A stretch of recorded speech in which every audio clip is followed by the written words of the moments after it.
Wickets continue to fall on the second day of the bowler-dominated LV County Championship match between Essex and Kent in Chelmsford. The home side possibly now with the advantage, just. 16 wickets had fallen on the first day, and it took only 5 overs for the first of the second to arrive, as Greg Smith gave Darren Stephen his 4th wicket of the innings, the ball doing just enough off the pitch. Essex went again on the second morning on 67 for 6 in reply to Kent's 193, and when Graham Napier came to the crease, his side were in a mess on 69 for 7, a 3-figure total still some way off. As you would expect, Napier went on the attack.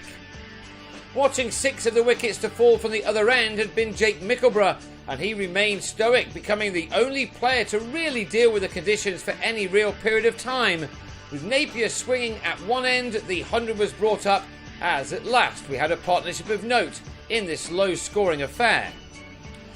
Indeed, Napier sprinted to a 50 off only 32 balls, with that 6 and 6 other 4s within. In just a dozen overs together, he and Mickleborough added 80 crucial runs for the 8th wicket. Napier had got to 57 when he was undone by some extra bounce from Matt Coles and fed Sam Northeast a good catch at third man. It had been a great effort from Napier and Mickleborough, who followed in the next over, his 2.5-hour stay ending on 46 as he was taken in the covers off Mitch Claydon.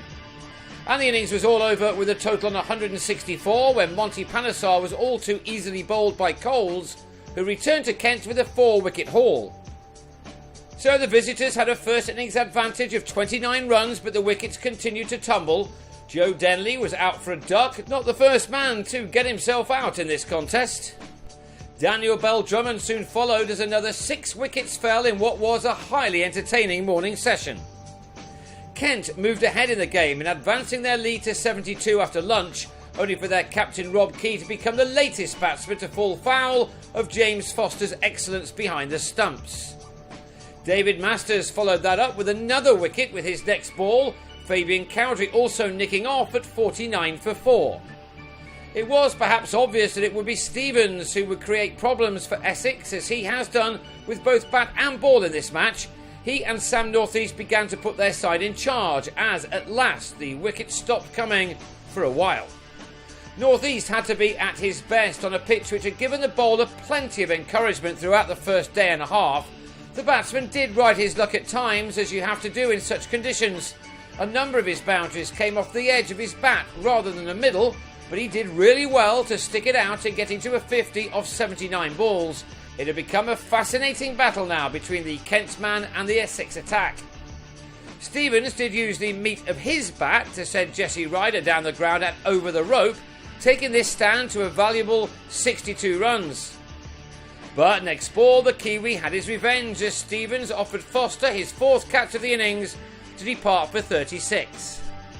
The Essex skipper was giving his usual masterclass in the art of wicket-keeping, standing up and taking the ball which bounced or the one which was pitched up and wide. It's sometimes rather remarkable to watch Foster in action, and you sometimes wonder why he played only 7 test matches. The wicket of Northeast was now the key one for Foster and his team. With the lead closing in on 170, Essex could ill afford him to bat for much longer.